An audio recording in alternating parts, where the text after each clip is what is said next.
Welcome to Chalking to the Game. It's your host, Marquise. As you can see, we back at it again. I'm here with my brothers. Go ahead and introduce yourselves, man. It's your boy Joe Sue back at it again. AB, glad to be back. We are here to talk about All-Star Weekend. The weekend everybody did not want to happen. The game, the dunk contest, the three-point contest, the 2-on-2. Let's get what a weekend it turned out to be, actually. And honestly, the 2-on-2. Like I said, all they had to do was just do the weekend. It was a good weekend. Hey, it's over. See, quick. surprisingly, nobody got COVID.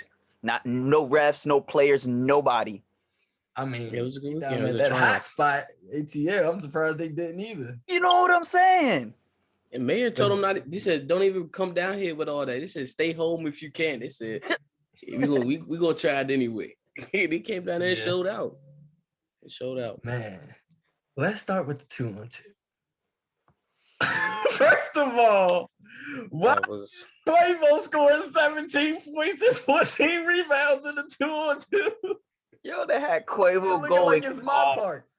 Because Quavius is that man. He is that guy. Yo, the best hip-hop basketball player ever. Chill out. You know, he might be, I don't know. He might be up there. You got Chris Breezy's still alive. They that's cool, but we got to see that one-on-one. They should have put him. They put him, J. Cole. You know what I'm saying? They should have put them. That would have been better with 2 Chainz.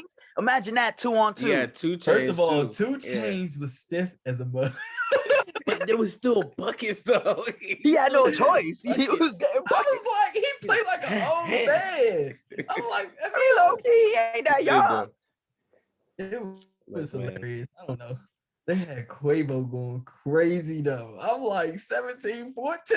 I'm like, sheesh, and a block. I want to say you can't forget that block on Lil Baby, yo.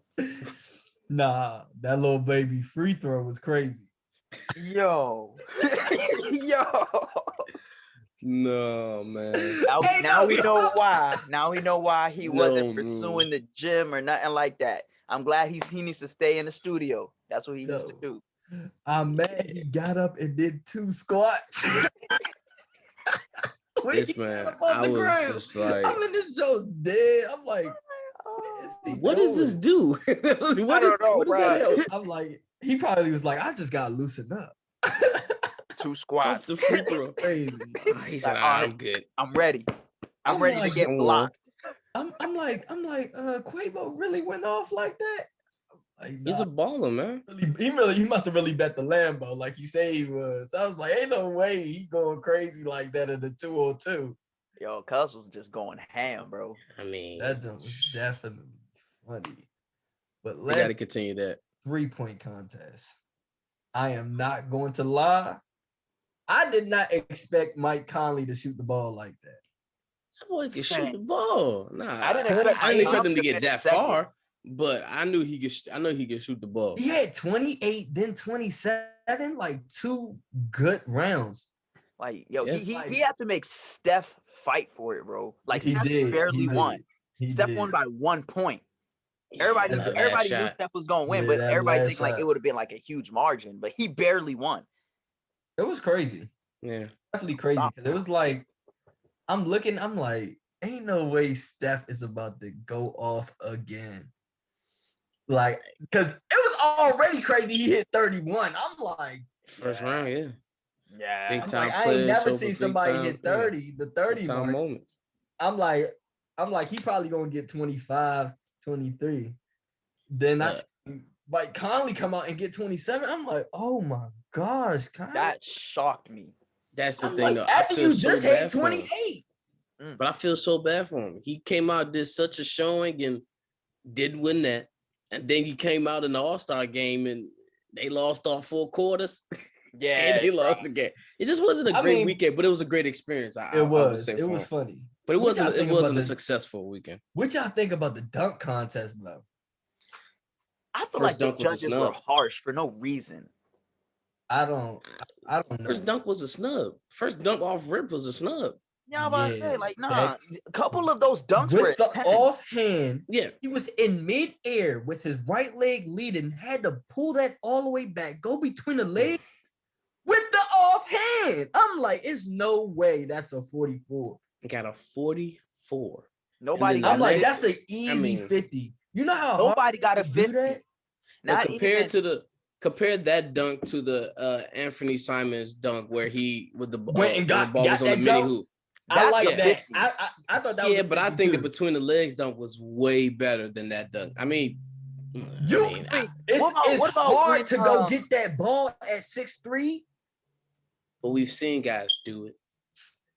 Okay, what about when I don't know. I just feel as though like his teammates with the windmill and then one-handed at that. I ain't talking about that. That's a 50. I mean, that was cool. I seen that. That is a dunk that we've seen a lot of times. One-handed windmill over two players. It wasn't really a windmill. It was more like it was a windmill. That was a windmill. He cuffed it and then did a windmill. One-handed windmill. Not only that, he pushed off. He pushed off. You could see the arm. It is not like he cleared them one windmill. He see the whole arm right there in the video. Most of the past dunk champions have pushed off. I will give him that. I will give him that. He completed the dunk. It happens. The arm. At that, it happens. He's 6'8" using the arm. He completed. That means he got to clear a little bit more. How he got clear higher for him to get off the ground. He needed that leverage. 6'8", and he's using his arm. I don't want to hear that. He should be. It's like a think about the taller you are, the higher you need to be. That's the thing. That's why Nate Roberts can jump over Shaq. Is because his body is small. But his body is small. Think about if a 6'8" dude trying to jump over Shaq, they would have to get like 12 feet in the air. They gotta use the arm to just push themselves. They gotta get higher because if not, they're just gonna smash Shaq. Personally, I wouldn't put myself in that predicament, but they did. So that's what that's what happened. Use the arm. He ain't really feel me. Like nobody got a 50, and a couple of those dunks were 50s. Yeah, I agree. Those judges were hard for no reason. Yeah, I mean, you got past dunk champions. That first one was crazy. And then even Anthony Simmons' last dunk though, it wasn't all that impressive. Like it wasn't. Like I didn't like the whole blowing a kiss at the rim. If you was gonna kiss the rim, that'd be different. Like if you commit all the way. That's all I'm saying. He committed to that demo plan too. He tried. He was very close. But he knew if he would have actually did it, that would have been like, oh shit. He would have got hit. He would have had to wear a mouthpiece the rest of the year. Yeah. Or one of them, he could probably go with the old Kobe or LeBron mask. What he should have done, he'd have shattered what something. He should have done is put a mask on. And when the mask breaks, I'm just saying. I mean, hey, might not break. You never know. You're gonna be a crash dummy. Go full at it. You know what I mean? I promise you, the way the judges were, bro, they still wouldn't have given him a 50. All right. Don't go halfway. That's all I'm saying. Go all out. And then Sabonis winning kills. Come on. Why is big man winning that every year? If I'm sorry, it's every year big man winning it. These guards have no shame. I'm just gonna put it that way. These guards have no shame. No shame. Where are the Rajon Rondos, the Chris Pauls, the competitive fire guys that still see this as a competition? I don't need the happy Trae Young. It's still a competition. You should be the best. You should be proving that you're the best skills on that court. And you letting the big man beat you, doesn't look good. It does not look good. That lets you know the game is changing, honestly. Yeah. The game is really evolving. I just feel like he just don't try. CP3 smoked the layup. Smoked it. Just saying. He did. Smoked it. He did. And they was going to donate 50,000 to the HBCU you wanted them to. And you smoked the layup. Hey, look, I mean, hey man. Nothing I can say about that. That's facts. Nah. Well, that's facts. It happens, I guess. I missed it when it was real hard. Like they had the bounce pass with it. The bounce pass was tough. The bounce pass used to mess everybody up, but that's what made it competitive. Yeah, you got to get that right angle, right power. Oh yeah. Yeah, it used to be value. in the skills competition. Now it's just everybody lollygagging, throw a nice little chest pass, hit the layup, whatever, and you shoot the three. It used to actually have to it require skill. On the side note, y'all remember playing this in video games, the skills challenge back in the day, and actually having to gauge that bounce pass and actually having to work and do that. I had to stop. Yeah, I couldn't get it. It was a lot. I already had a temper when it came to playing games, and I was losing. So when it wasn't going right, I just break the controller. So I had to stop. The only one I did was the slam dunk. That was my favorite. Yeah, I remember Live 05. They used to let you do some crazy stuff on there. Oh, for real. Yeah. It's a lot of stuff. 3-point contest, unrealistic. Yeah. Man, those were the days. And that's when All-Star Weekend was actually competitive, and it was actually that's when it was real work. Now it's not all that. It's not the same. It's not the same. It's hit or miss. But I do All-Star format. And did Steph Curry and Dame Lillard put on a show for the people? Yo, Dame actually, his three-pointer was further than Steph. Dame was literally at the half-court line. Steph took that one step in and then shot it. That jump was crazy. They was 10 for 6. I don't know if you noticed, but when Dame shot it, it was all water. It didn't touch a single iron. Actually, all three of their half-court shots, none of them really touched like any backboard. But he said, really even nothing. Dame said, I shoot those. But he does though. Even Paul George had to change his opinion about it, talking about, you know what? Maybe I was wrong. It's a shot. Like he's making half court shots. A shot from midway between the 3-point line and the half court is easy for him. That's easy. So, I mean, that's crazy. That's not fair. That's crazy. The fact that you're shooting that far, that means you literally have to get picked up at half court. I'm gonna say this bold claim. This is going to be the evolution. This is what that's not going to be a 44-point play. It's not going to be a No, I'm not saying that. I'm saying, but what Steph has ushered into with this generation of shooters is going to get crazy. I'm not saying a 4-point play, but maybe an extension of the 3-point line. Who knows? I don't know, because at this point, it's like everybody can shoot threes now. I want to see the point of the extension of a 3-point line, though. No, I'm saying as far as just as far as it's a random thought, like something that could happen, but maybe not. Just as far as like if you got to extend it, everybody can shoot threes now.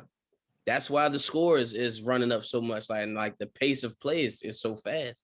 Like they're scoring very easily and they're scoring very high volume.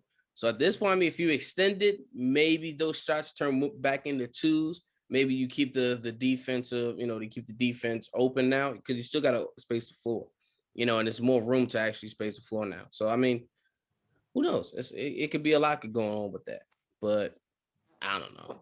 I mean, everybody can shoot threes now. There's no skill with that now. I don't think they would extend it for the simple fact that big men is just starting to make it. Like, big men are not going back that far for the 3-point line. They've been making it for 20 years now, though. That's one now. That big man is just starting to hit them shots consistently from the 3. They're not going any further back. At that point, you're just playing with 5 guards. That's what I'm saying. Like you gotta make it. So I mean, if everybody could do damn near the same thing, it's really turning into positionless basketball. And that's where they're interested in it, because now you got point guards that are 6'5" and taller. It all with the stretch 4. Stretch 4, yeah. So, hey, more power to them. Whatever scheme that helps these teams win.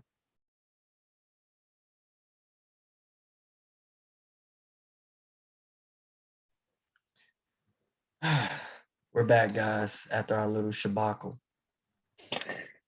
Anyway, how do y'all feel about Giannis winning the MVP, though? I'm not really surprised, and well deserved. That's all I'm saying. Yeah, perfect night. He definitely, I think he should have won it, but he just wasn't the most entertaining. Nah. Said the boy Steph and Dame, that was the most entertaining. They both had 32 apiece. Yeah, that was a hell of an exhibition they put on. I'll tell you that. Yeah. CP3 catching oops. There. When is the last time you seen Steph catch a oop? And hanging off the rim like that. And what's the name? Caught a oop yesterday. All three of the point guard caught oops Dame yesterday. Lillard And Dame, yeah. That's crazy. Man. I even seen Kyrie get bouncy one time. I'm like, with the two-hand stuff. That was the second time he did a two-handed shit. Hold on. Yeah, all right. I like this. Who I am surprised about? Jaylen Brown. His first All-Star game, he played great. I mean, it's Jaylen Brown's a natural bucket. He's a bucket, bro. But you usually don't see people perform well in their first All-Star game.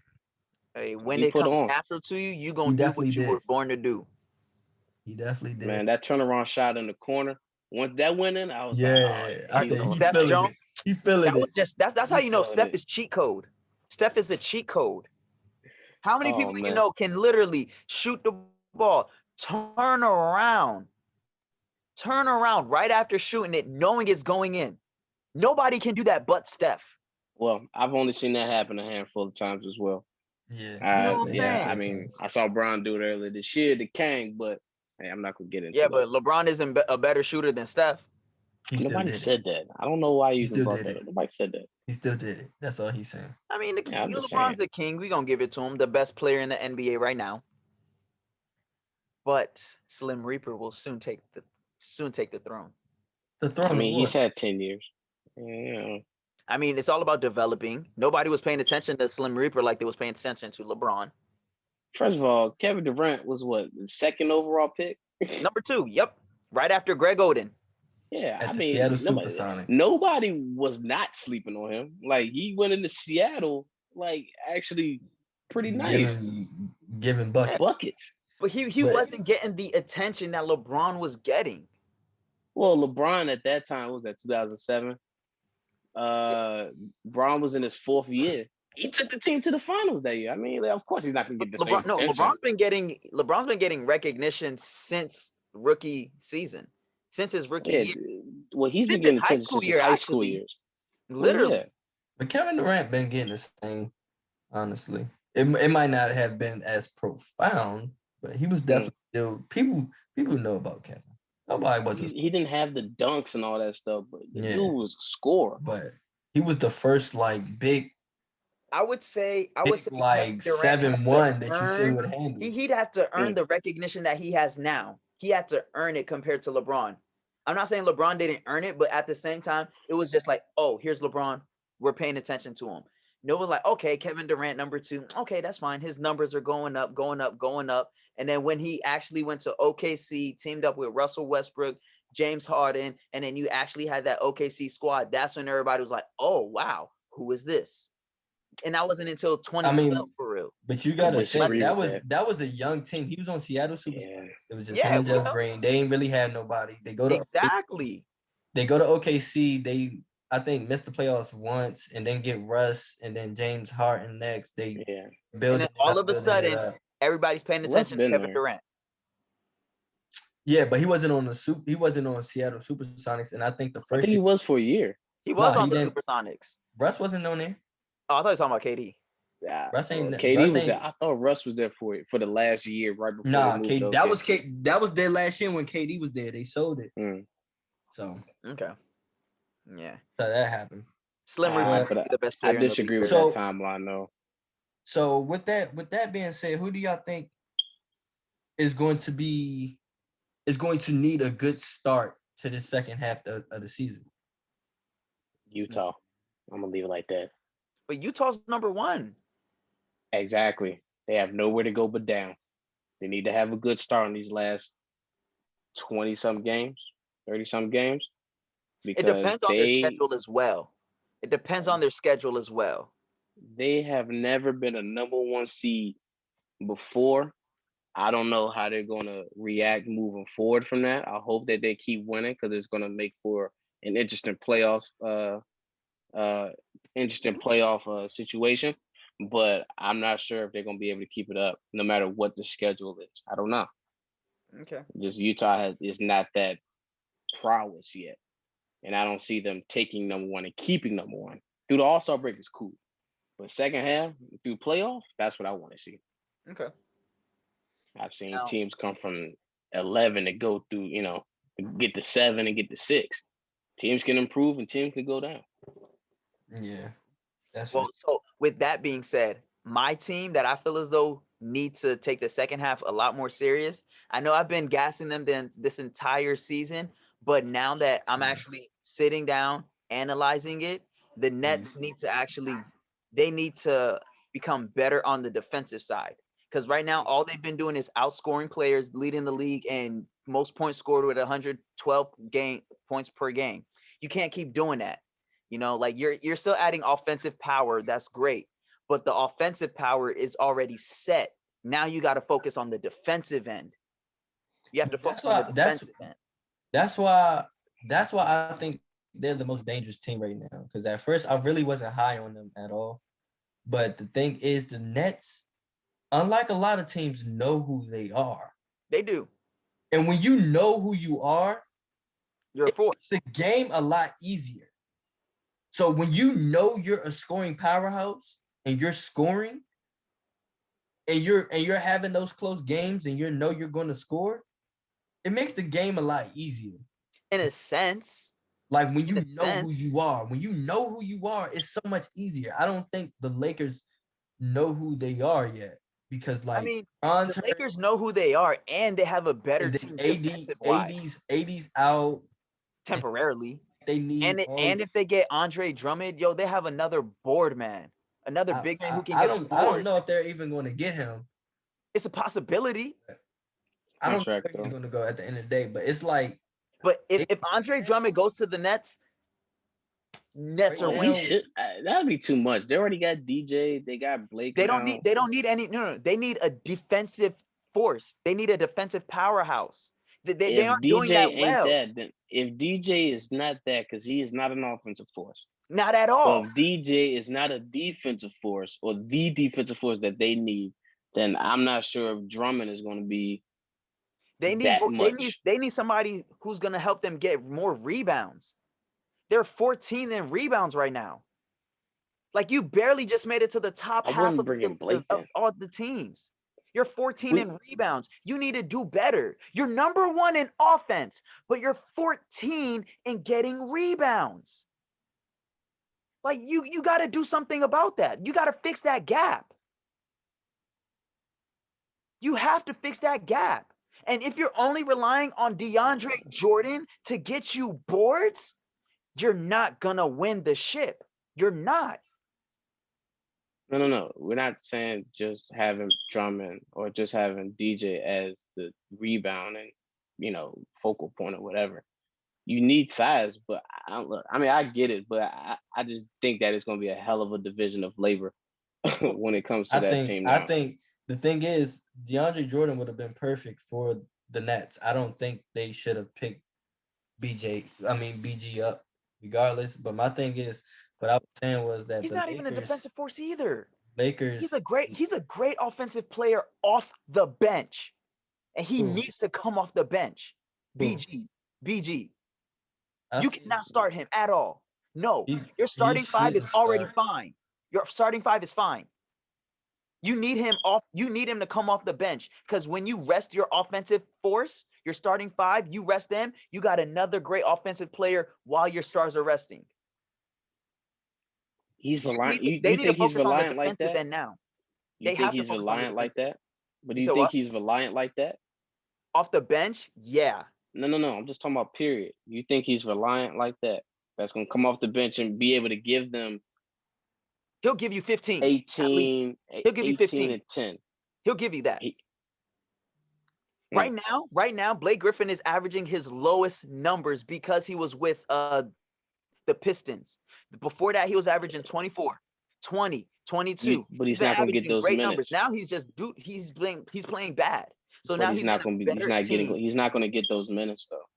I mean, that's what I'm saying. You need to come off the bench and show us what you can do. He's going to give you at least 15. And then you're going to get more numbers. Well, more minutes. I don't think he's definitely going to get more minutes for the simple fact that if you can alleviate some of the minutes from James Harden, Kyrie. You have to. then I don't think he's that good of an offensive guy as what y'all think, though. You have to. I mean, he can get 20. He can score. No, he can score, no doubt. But he's a reliable 3-level scorer, in my opinion. Not as much as you would probably need. He don't gotta be a reliable 3-level scorer. He just gotta put the ball in. He gotta come off the bench and to provide a spark when you're taking most of your offensive prowess, your 3-headed monster, most likely. At least 2 of them gonna be on the bench. So one person's got to be in the game. Harris, and you still got Jeff Green. They got a lot more weapons than what you think. No, I think that they have a lot of weapons. I'm not doubting that. I just don't think that he's going to be as big of a pickup as everybody think he is. I don't think he's a big at all. Like I said, I thought Drummond would have been the best pickup for them, honestly, because it had to be either or. But they signed Blake Griffin to the veteran minimum. And Drummond definitely, because nobody else wanted him. Drummond is a rebound machine. Yes, and that's what they need. I don't know why they just can't rely on him late in games. And they need someone who can steal the ball too. They need to fix the defense. They don't have a great defense. I would have took Drummond before I would have took Blake, though. Blake was technically free first, so first come, first serve. You could have been traded for Drummond. Well, who? They could have been did something. They could have gave the Cavs something.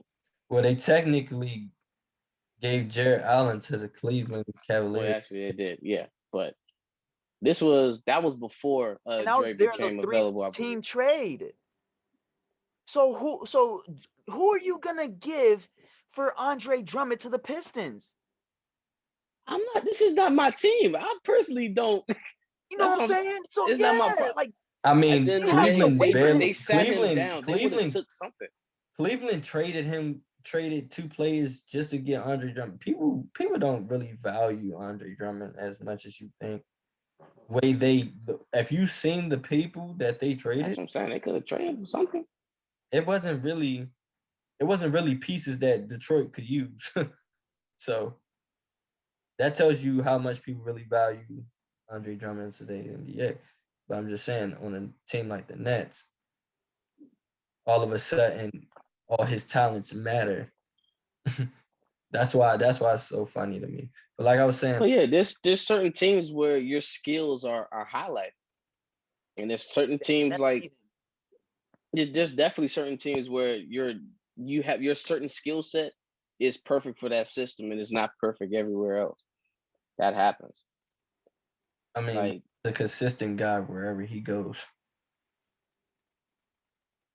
Yeah, but in certain things, like rebounding is a skill that is used everywhere.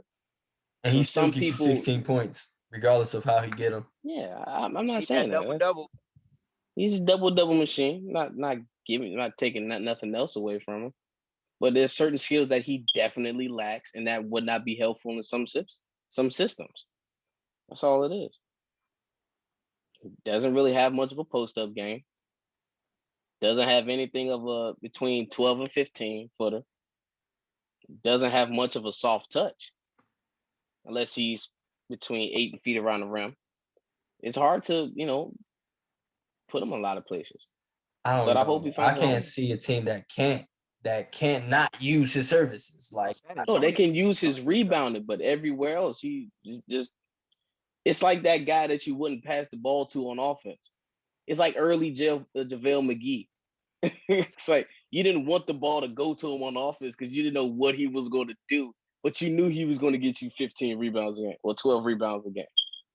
Bro. Sometimes that's all you need from somebody.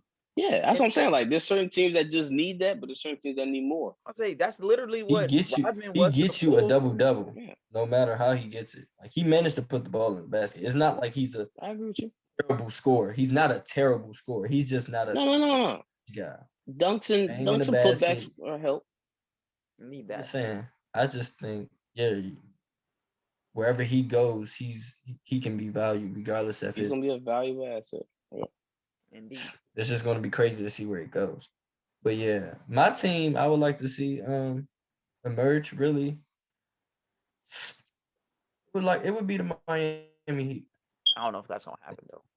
I just feel like they need to have a second better half. They started off like very rough, very rough, and now they seem to be picking it up. I like to see them being that 4th, 5th spot this year instead of at the bottom. But we'll see with time. I think they just need to put it all together. I don't know what's going to go on down Miami, but they got to figure something out. No. They're 6 right now, so we got to see. Yeah, it's gonna be very interesting. Next couple months gonna be interesting to watch. Yes, sir. Because you never know. They just seem wishy-washy right now. But unpredictable. That's it for today's episode, man. Been a long weekend.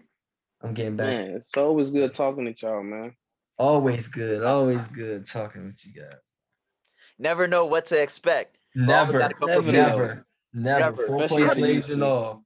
That nasty. But like I said, I'm your host, Marquise. It's your boy Joe Soup. KB. And we out. Peace. Thanks for listening to another episode of Chalk It to the Game podcast. You can find us on Instagram at Chalk It to the Game, Twitter at Chalk It 2 the Game, as well as YouTube at Chalk It to the Game channel. You can also catch us on every platform where you can find your favorite podcast. Just search Chalk It to the Game and enjoy.